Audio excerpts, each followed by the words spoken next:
Halos lahat ng batang Pinoy ay pamilyar sa laro ng nanay-tatay.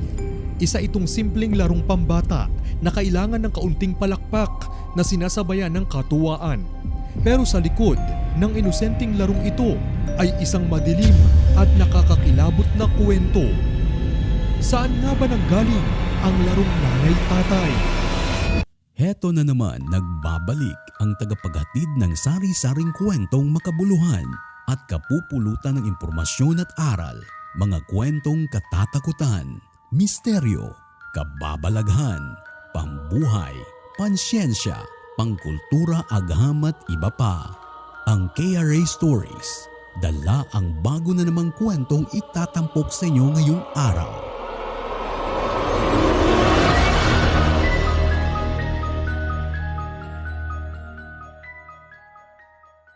Ayon sa mga lumulutang na kwento tungkol sa larong ito, ang nanay-tatay ay base sa isang pamilya. Ang pamilyang ito ay gaya sa mga normal na pamilyang Pilipino. May nanay, may tatay, may ate, may kuya at may bunso.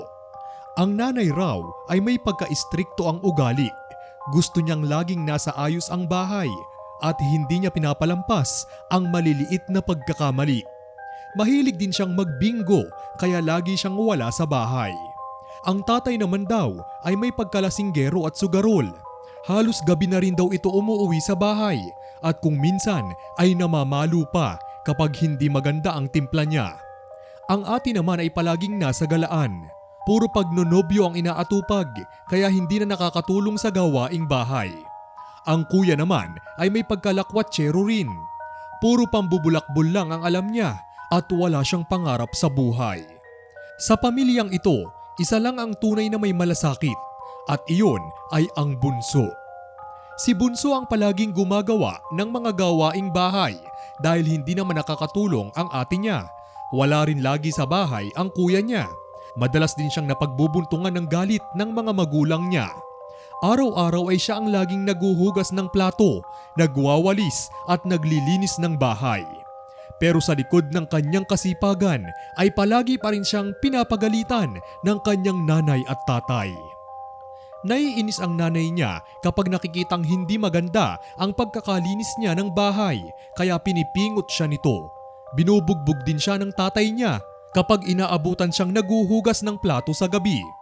Sinusungitan din siya ng ate niya at pinipilit saluhin ang mga gawaing bahay na dapat siya ang gumagawa. Lagi rin siyang pinagtitripan ng kuya niya. Pero sa likod ng mga paghihirap na dinaranas ni Bunso ay hindi niya magawang makapagreklamo. Bakit? Dahil pipi siya. Walang ibang pagpipilian si Bunso kung hindi ang manahimik at indahin ang pag-aalipusta ng kanyang buong pamilya. Hanggang sa pagsapit ng isang araw, nagalit si nanay kay Bunso dahil nakalimutan niyang maghugas ng plato. Kahit kasalanan naman iyon ng kanyang ate, ay si Bunso pa rin ang sinisi ng nanay nila. Galit na kinaladkad ni nanay si Bunso sa loob ng aparador at nilak doon. Gusto mang magmakaawa ni Bunso ay hindi niya magawa. Kinahapunan ay dumating ang kuya niya. Dahil umalis ang mga magulang at ate niya ay silang dalawa lang ng kuya niya sa bahay. Eto namang kuya niya ay naisipan siyang pagtripan. Binuksan ni kuya ang aparador at hinila si Bunso papunta sa kwarto niya. Nagulat si Bunso at nagtangka itong magpumiglas at magreklamo pero hindi niya magawa dahil hindi naman siya nakakapagsalita. Hinatak ng kuya si Bunso at ginapos sa higaan. Sinubukang magmakaawa ni Bunso pero walang salitang lumalabas sa bibig niya. Tinawanan lang siya ng kuya niya bago siya nito ginawan ng kawalang hiyaan maghapon. Umiyak lang ng umiyak si Bunso pero kahit gusto niyang humingi ng tulong ay walang boses na lumalabas sa lalamunan niya. Nang kinagabihan, umuwi na sa wakas ang tatay. Akala pa ni Bunso ay may pasalubong para sa kanya ang tatay niya. Pero pagpasok pa lang ng tatay sa bahay ay masama na agad ang timpla nito dahil natalo siya sa sugal. Nang maabutan ni tatay si Bunso na naguhugas pa rin ng plato kahit gabi na, ay pinagbuntunan niya ito ng galit. Kinaladkad ni tatay si Bunso at binugbog At ang kawawang bata ay umiyak lang habang iniinda ang sakit. Pagsapit ng hating gabi, kabilugan ng buwan, ay umiiyak lang si Bunso sa kwarto habang iniinda ang mga pasa mula sa kanyang kuya at tatay. Sa oras na iyon, naisip ni Bunso na hindi niya na kaya.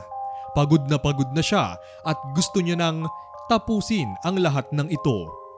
Kumuha siya ng lubid at nagpa siyang kuhanin ang sarili niyang buhay.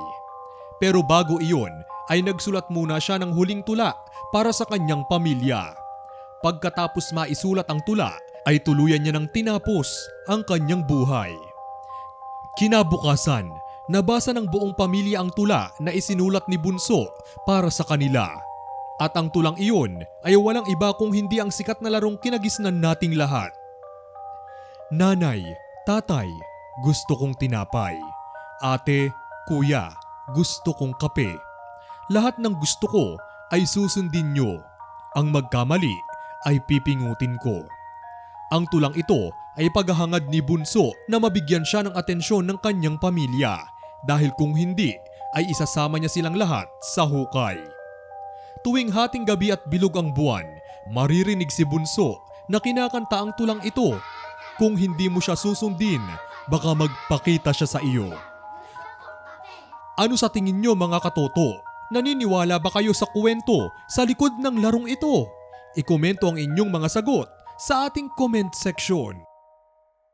Kung gusto nyo pang makarinig ng mga katulad nitong mga kwento, ilike lang ang ating Facebook page at mag-subscribe sa ating YouTube channel.